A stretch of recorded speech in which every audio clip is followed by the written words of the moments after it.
예, 아마 세계 거의 모든 사람들이 예수 그리스도의 부활을 알고 있을 것입니다. 그리고 지금도 이제 개신교는 물론이고 로마 카톨릭 그리고 동방 정교 그리고 심지어 뭐 수많은 교파들과 또한 이단들까지도 부활주의를 기념하고 예배를 드리죠.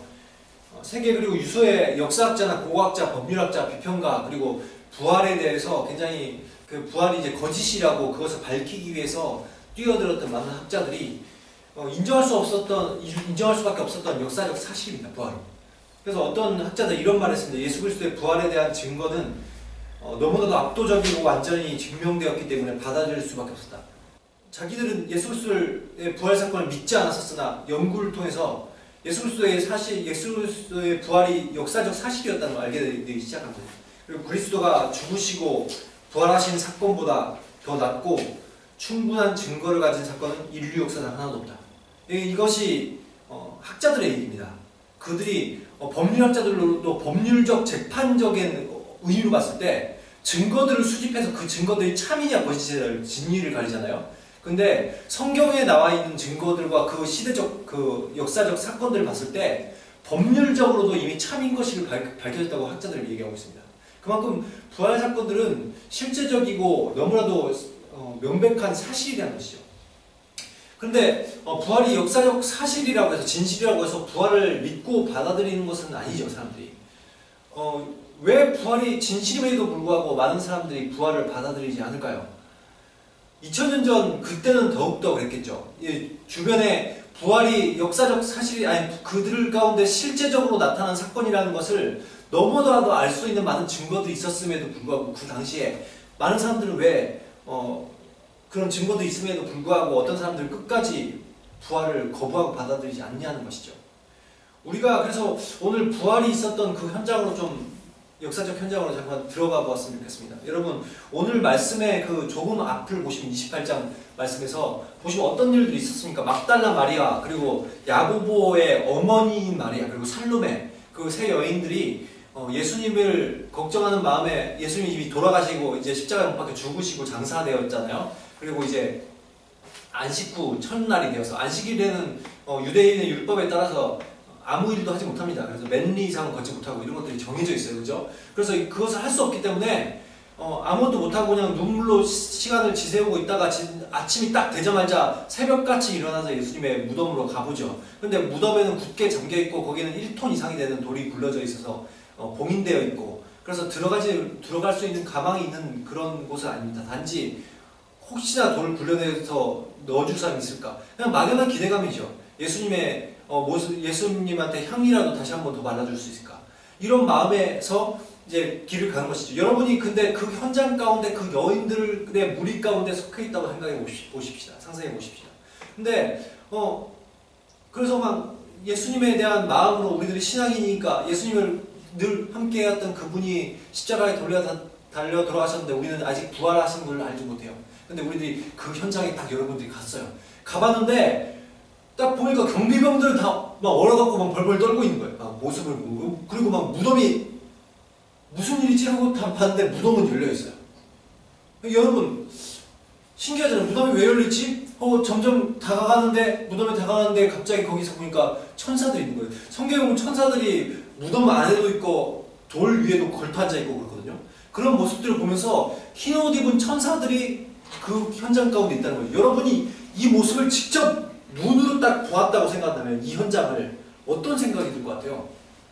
뭐 굉장히 놀랍고 막 두렵지 않겠어요? 그런데 천사들이 갑자기 다가와가지고 말을 거는 거예요. 말을 걸면서 두려워하지 말라. 두려운데 참 두려워하지 말라. 얼마나 두려운 건데 두려워하지 말라 이렇게 하면서 예수님께서 이미 말씀하셨던 것처럼 이미 살아나셨다는 거예요. 내 눈앞에 이것이 펼쳐졌다면 어안이 벙벙하겠죠. 지금 내가 환상을 보고 있나? 아니 지금 요즘으로 따지면 정신분열증이 갑자기 생겼나? 이런 생각들이 막 들지 않겠어요?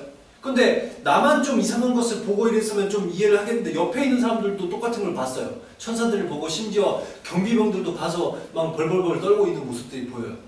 이런 현장을 여러분이 있단 말이에요. 근데 지금 이 여인들이 그래서 어떻게 해요? 세 여인이 놀라가지고 결국은 정신을 차리고 보니까 오늘 말씀을 보면 두려워하고 큰 기쁨으로 제자들에게 알리려 달려가요.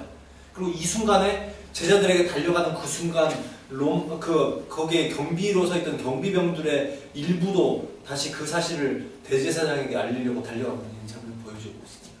근데 여러분 이렇게 됐을 때 여러분들은 만약에 이 무리 중에 있었으면 여러분도 가만히 있지 못하겠죠. 지금 부활을 했다는 얘기를 듣고 놀라운 사건을 접했어요. 그러니까 함께 여러분들도 달려가겠죠. 그래서 예수님의 제자들에게 알리려고 할 것인데 내 친구들에게 그것을 알려주고 싶을 거예요. 복음이라는 것이 뭐예요? 예수 그리스도께서 죽으시고 부활하신 사건이 사실적인 사건이기 때문에, 그죠? 그것이 너무나도 명백한 사실이기 때문에 이걸 어떻게 하고 싶은 거예요? 이걸 전하지 않고는 참을 수 없는 거예요. 그게 복음을 전하는 거죠.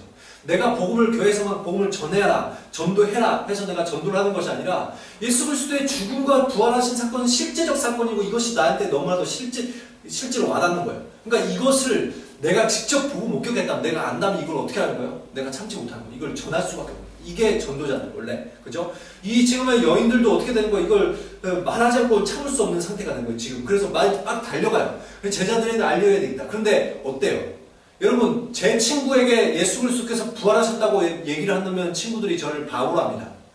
물론 제 거의 99% 아는 사람들의 99%는 크리스찬이기 때문에 얘기를 할 수 있는 사람이 한 명밖에 없지만 제 주변의 불신자가 그 친구한테 여러 번 신앙적인 얘기를 했죠. 그런데 그 친구는 그거를 굉장히 그거는 뭐죠? 소설로 생각하죠. 성경은.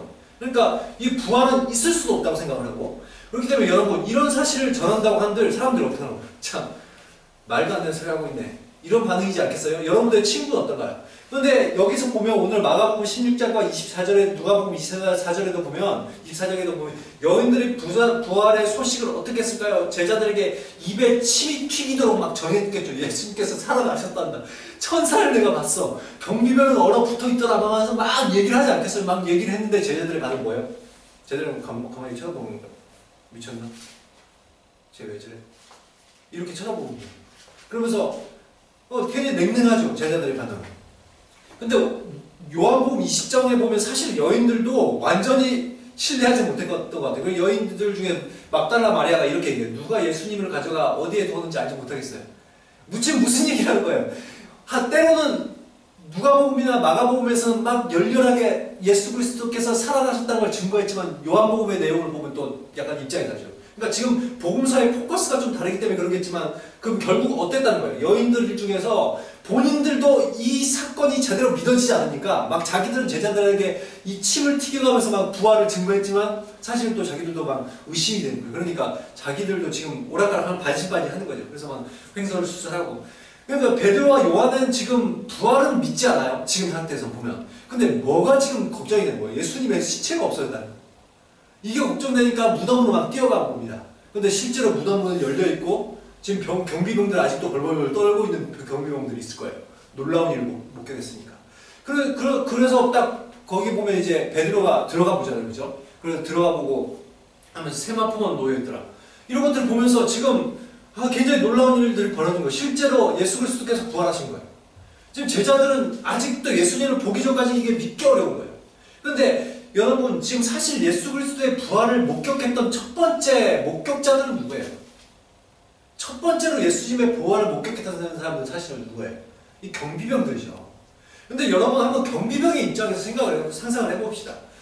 여러분이 만약에 이것이 요즘 TV 프로 이게 당대 엄청난 이슈였잖아요. 그죠? 예수 그리스도의 부활 사건이 당대 유대 사회의 엄청난 이슈였습니다. 로마 사회와 유대 사회의 엄청난 이슈가 되었어요. 근데 여러분 이것이 요즘 만약에 터졌다고 하면 이제 그것이 알고 싶다 이런 프로에 나오겠잖아요. 그죠? 그럼 그것이 알고 싶다 보면 이제 모자이크 처리하고 이제 말 나오죠. 그래서 이제 금방 자고 있었어요. 근데 큰 지진은 나더라고요. 혼비백산했죠. 이런 식으로 이제 그 경비병들 얘기를 할 거예요. 그러면서 어떤 사건들을 얘기해요. 지금 이 현장 가운데 그 경비병들이 있는데 갑자기 큰 지진이 일어나더니 하늘에서 천사가 내려와요. 여러분 천사를 본 적이 여러분 없다고 했죠. 그죠? 저는 어렸을 때 천사를 본 적이 있어요. 근데 어렸을 때 봤을 때는 그것이 어렸을 때 봤으니까 사람도 있고 천사도 있다고 믿을 때니까 그냥. 근데 여러분 지금 여러분 성인이 된 입장에서 천사를 보거나 뭐 귀신을 보거나 어떤 존재를 봤을 때 내 안에 어떤 것이 있어요? 엄청난 두려움이 오겠죠. 근데 지금 영적인 어떤 실체 하늘에서 막 내려왔어요. 그래서 그것이 어떤 굉장히 보면 이게 굉장히 흰 옷을 입고 있었다고 그러잖아요. 그죠? 우리들이 평소에 보지 못한 밝기가 흰 옷을 입고 있었어요. 그런 청년들이 딱 있는 거예요.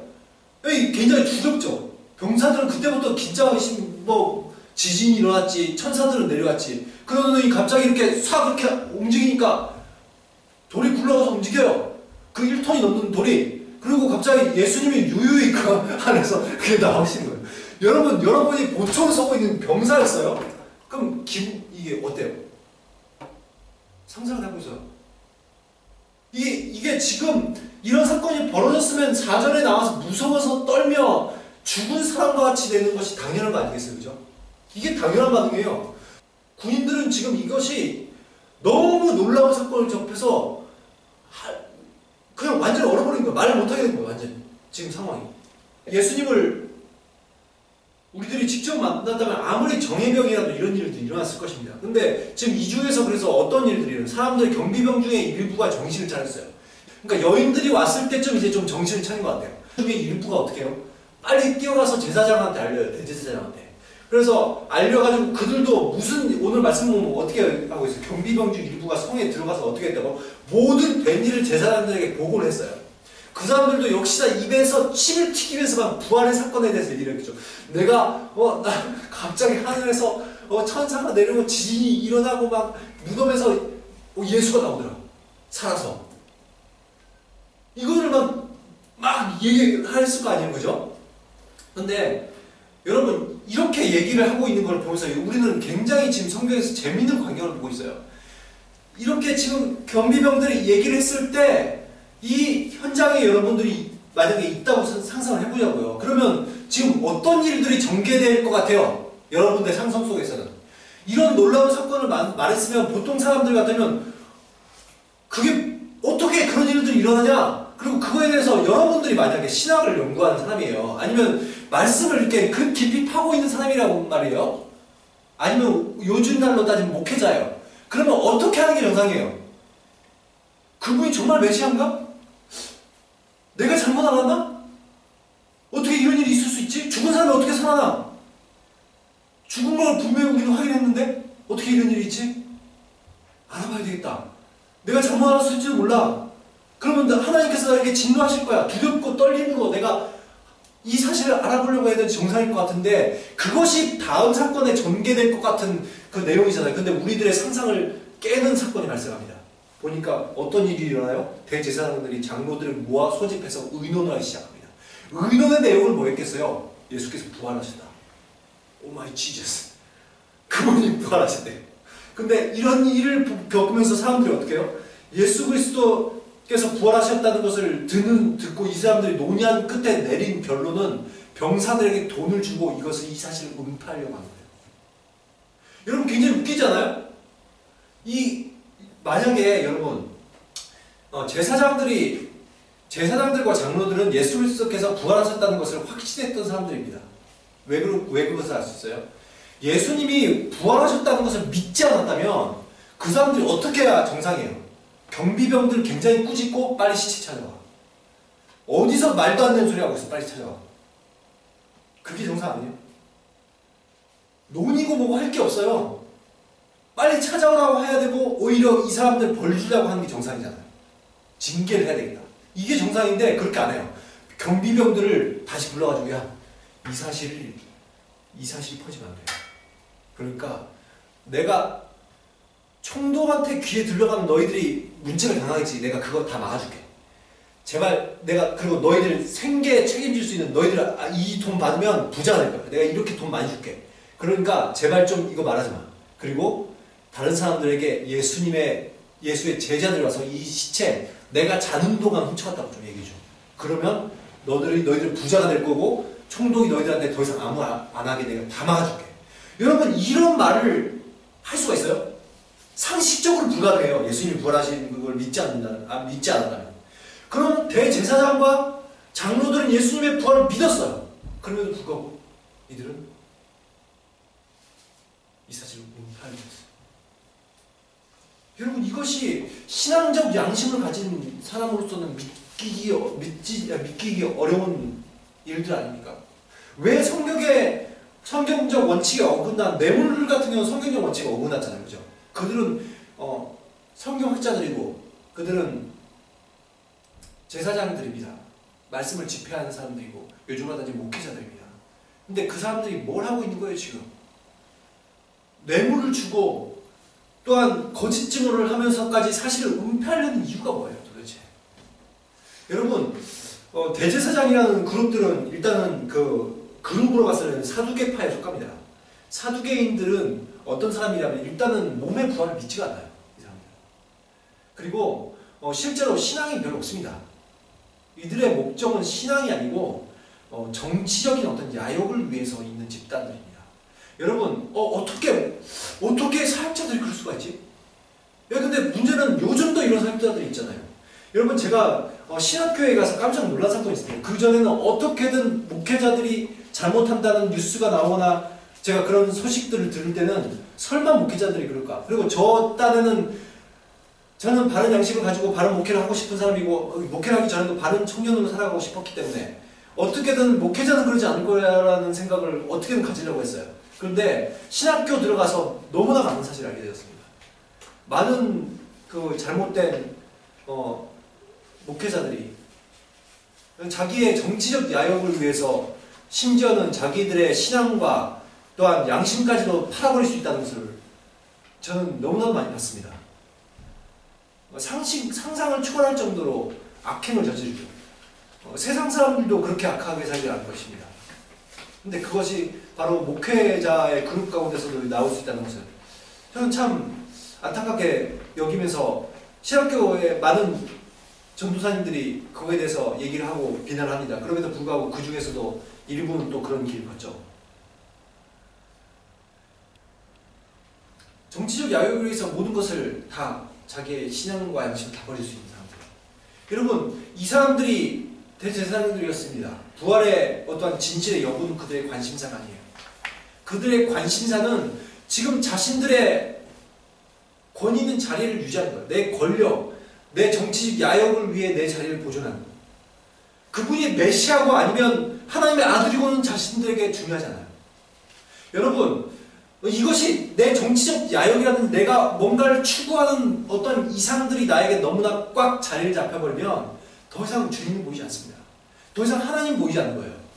여러분, 제가 교수님하고 대화하면서 그랬으면 제가 교수님 조교를 했었잖아요. 교수님하고 대화를 하면서 그 교수님도 그런 얘기를 하시면서 이렇게 너무나 안타까워하면서 이 교계가 어떻게 되겠냐, 10년 뒤에 우리 교계가 어떻게 되겠냐, 나는 정말 두렵다 얘기하시더라고요. 그래서 교수님 보고 제가 이렇게 얘기했어요. 그게 어떻게 신앙을 가진 사람들이 어떻게 그렇게 살 수 있을까요? 어떻게 신앙적 양심이 조금이라도 남아있다면 그런 사람은 살 수가 있습니까?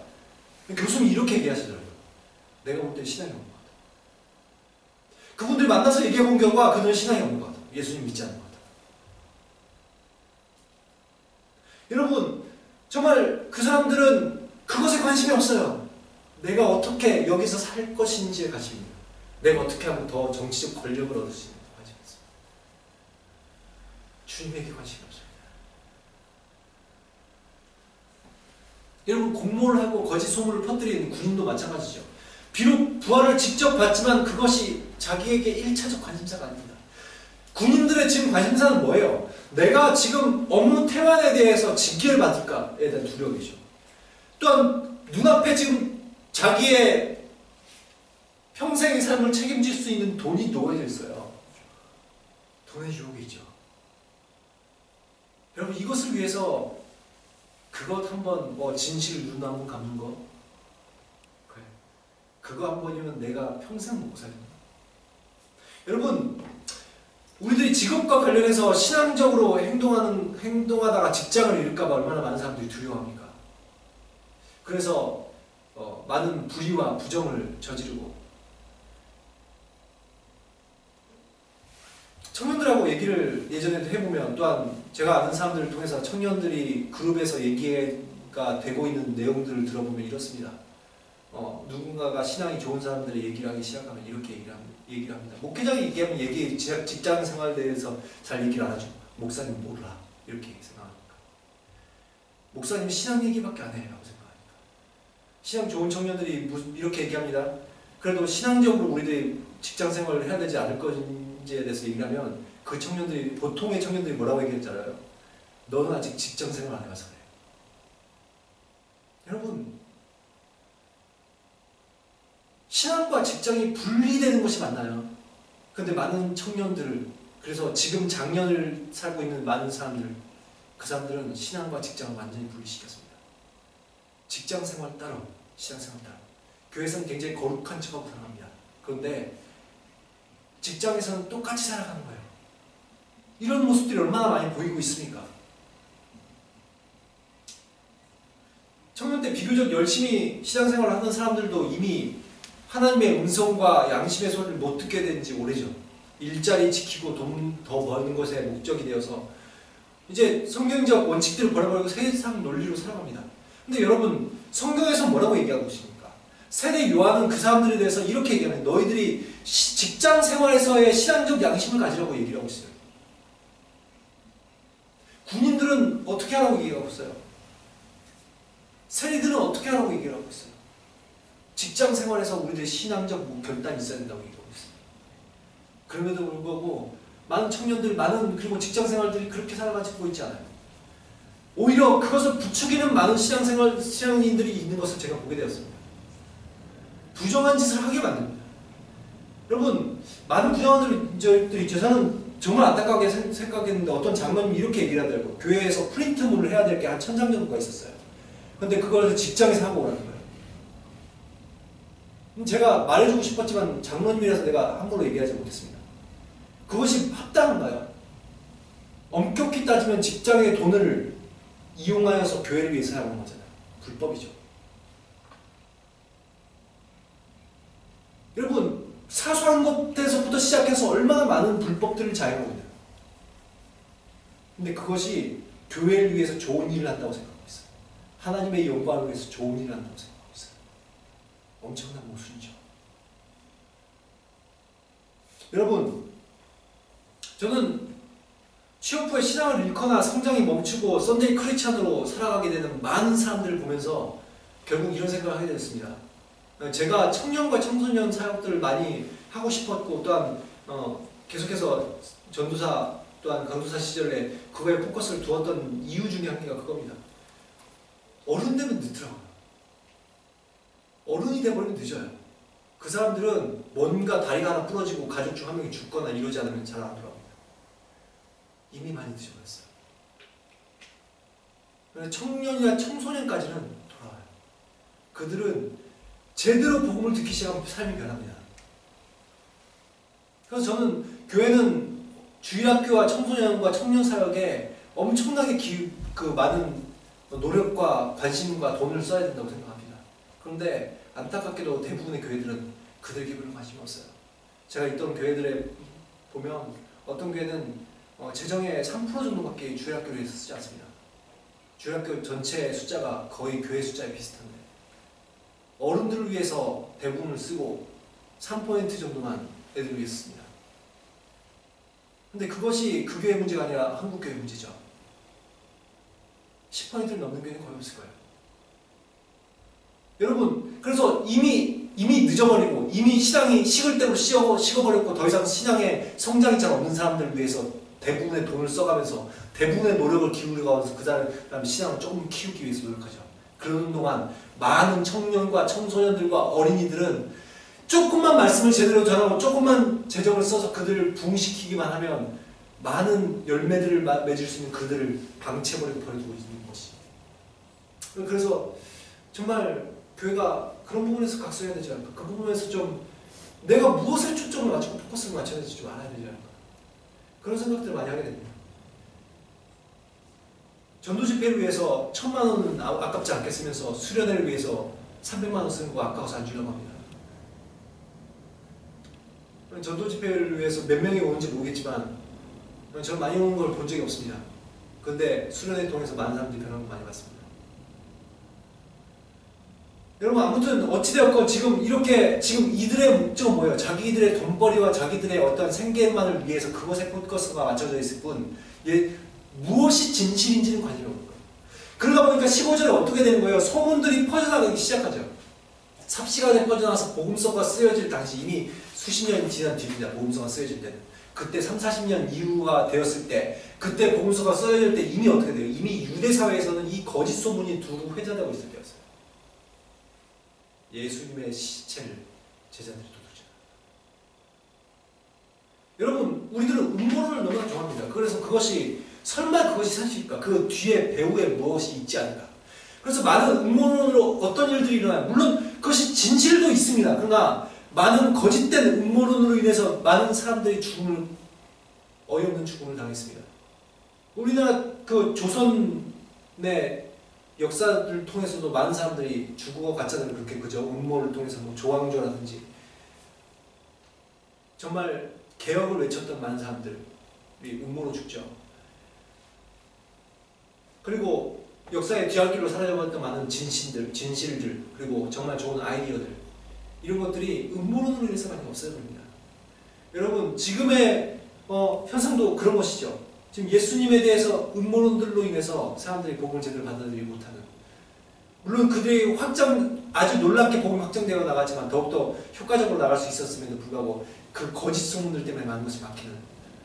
여러분 17절에 보면 이런 얘기가 나옵니다. 예수님을 배우고 경배하는. 이것이 예수 그리스도의 부활을 본 사람들이, 들은 사람들이 해야 될 원래의 반응이죠. 예수 그리스도를 내가 그분과 만나는 것이 내 삶에 정말 중요한 것이 되어야 되고, 그분을 그래서 어떻게 돼요? 그분을 경배하는 삶. 내 삶에 그분을 찬양하는 삶. 그것이 내 삶에 되어야 됨에도 불구하고 오히려 어떤 일까지 일어나요? 여기서 보니까 제자들 중에서 의심하는 사람이에요.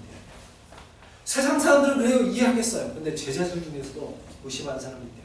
요즘도 얼마나 이런 사람들이 많은지 모르겠어요. 교회 안에도 의심병 환자들이 되게 많이 있습니다. 그래서 자유주의 신학을 따르는 사람들, 소위 성경에 나오는 기적적 사건들을 전부 다 신화적 요소로 치부해버리고 믿지 않는 사람들, 그리고 성경에 나오는 많은 이야기들을 단지 언어로 이해해야 된다면서 문화, 과학이 발달하지 못한 세계관에서 봐야 되기 때문에 저거는 진실이 아닌 것처럼 얘기하는 사람들, 그런 많은 사람들이 있고, 특별히 모 교단들에서는 그런 사람들이, 목회자들의 대부분 분들이 그런 사람들이더라고요. 그래서 그 사람들의 얘기는 저는 듣고 싶지도 않아요. 어떻게 저렇게 성경을 갈기력에 찢어놓을 수 있을까? 지성에 의해서 지배당한 거죠. 가장 유식한 척하지만 실제로는 가장 어리석은 것입니다. 사탄이 하나님의 인간에게 알려주신 지식을 조금 변형해서 다른 지식을 알려주죠. 하나님이 알려주신 진리를 변형해서 아주 조금 다르게 바꿔놓습니다. 실제로 그것이 이단이죠. 그렇게 해서 그들에게 전해준 지식을 듣고 그것이 사실인 것처럼 생각합니다. 교회 안에도 얼마나 많은 사람들이 이렇게 사는지 모르겠어요. 여러분 인터넷에 얼마나 많은 글들이 올라오는지 몰라요. 결국 그들이 부활을 숨기는 이유가 뭡니까? 지금 많은 사람들이 성경에서 왜 부활을 숨기고 있어요? 지금 혈신적인 이유 때문이죠. 이 땅에서 사는 것, 내 자신을 위해서 사는 것이, 그것이 이 부활이라는 사건보다 훨씬 커 보이는 거예요. 여러분 그들에게 부활보다 훨씬 중요한 가치가 있어요. 부활이 사실이야. 그것이 사실입니다. 그걸 믿어요. 그럼에도 불구하고 나는 그렇다고 해서 교회 나가지 않아. 그렇다고 해서 예수님께 내 인생을 드릴 수는 없어. 왜요? 내 인생이 더욱더 소중한 것이거든요. 대제사장들이 그랬고 군인들이 그랬어요. 그들이 부활을 알았습니다. 그럼에도 그들은 관심이 없어요. 지금도 많은 사람들이 부활을 믿을 수는 있다고 얘기하는 사람들도 심지어 교회에 나오지 않습니다. 왜 그래요? 나에게 그것이 소중하지 않거든요. 더욱더 중요한 것이거든요. 뭐예요?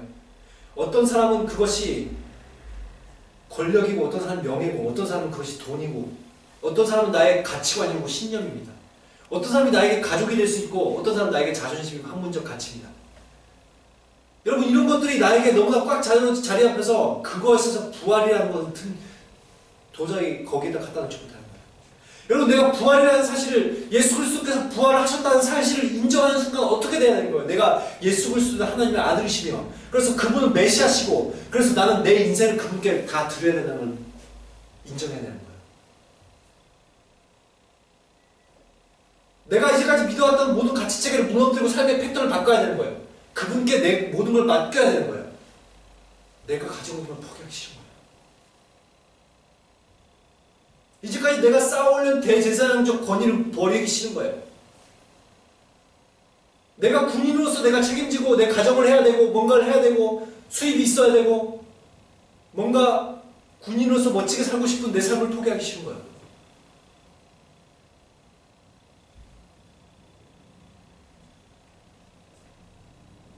결국 뭡니까? 내 인생의 주인은 내가 되고 싶은 것이. 그러나 진실, 진리라는 것은 받아들여야 되는 것이지 내가 그것을 비교하고 또한 판단해서 취사 선택하는 문제가 아닙니다. 진실은 진실입니다. 여러분, 예수 그리스도의 부활 사건은 분명히 진실이며 내 삶에서 침 튀겨가면서 다른 사람들에게 충분히 이야기할 만한 가치가 있는 것이죠.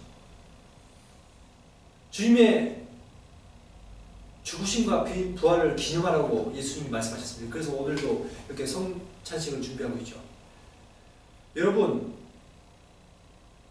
부활은 나의 자랑이고 또한 나의 가장 중요한 가치가 되어야 됩니다. 예수 그리스도의 부활을 바라볼 때 우리가 어떻게 되는 거예요? 예수 그리스도의 부활을 바라볼 때 내 안에 감사와 감격이 있는 거예요. 그분께서 내 삶을 완전히 부활시키실 것이라는 소망이 있는 거예요. 내가 이 사건을 안다면, 여러분, 그 어떤 사건보다도 인류의 역사상 가장 중요한 사건이 예수 그리스도의 십자가 사건과 부활 사건이었다면, 그것이 하나님의 오로지 우리들의 구원시키기 위한 그 구속사의 포커스가 거기에 맞춰져 있었다면, 그리고 하나님께서 우리를 하나님께서 지으신 것이 확실하다면 그 사건에 우리의 포커스가 맞춰져 있어야 되는 거 아닙니까?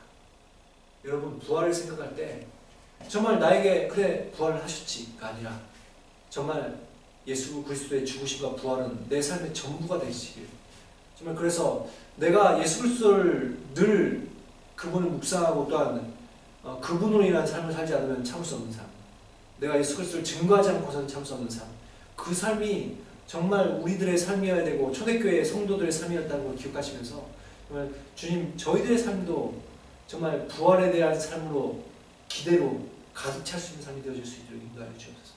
그런 우리들의 삶이 되기를, 저와 여러분들의 삶이 되기를 그리스도의 이름으로 축원합니다.